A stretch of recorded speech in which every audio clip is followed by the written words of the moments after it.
باللہ من الشیطان الرجیم، بسم اللہ الرحمن الرحیم۔ اللہم انکا عفو تحب العفو فاعف عنی۔ اے اللہ، تو معاف کرنے والا ہے، معافی دینے کو پسند کرتا ہے، یا اللہ مجھے معاف فرما۔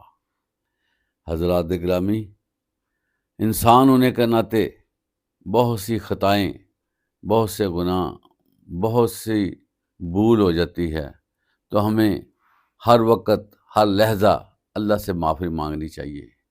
قیامت کے دن جب انسان کو اس کا اعمال نامہ دیا جائے گا تو وہ شخص بہت خوش ہوگا جس کے اعمال نامے میں زیادہ سے زیادہ استغفار ہوگا، یعنی کہ وہ اللہ سے مغفرت طلب کرتا ہوگا۔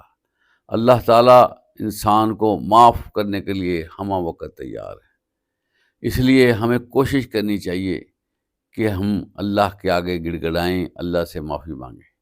حضرات گرامی، معافی کا معاملہ صرف گناہ کی حد تک نہیں ہے، بلکہ معافی مانگنا اللہ کی عبادت بھی ہے، اور اللہ کے قریب ہونے کا ایک بہت بڑا ذریعہ ہے۔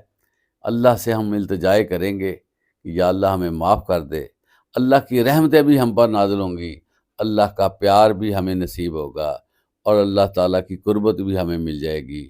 اللہ سے معافی مانگنا بہت ہی زیادہ ضروری ہے، اور انسان ہونے کے ناطے جو غلطیاں کوتاہیاں ہو جاتی ہیں، اللہ تعالیٰ درگزر کرنے والا ہے، لیکن اس کے لیے ضروری ہے کہ ہم معافی طلب کریں، اور معافی طلب کرنے کے بعد کوشش کریں کہ جس چیز کی معافی طلب کی گئی ہے وہ بعد میں نہ کیا جائے، کیونکہ استغفر اللہ و توبو علیہ کا مطلب ہی یہی ہے کہ یا اللہ میں تیری مغفرت چاہتا ہوں اور تائب ہوتا ہوں اس چیز سے جو میں نے کی ہے، جو مجھ سے گناہ سرزد ہوا ہے۔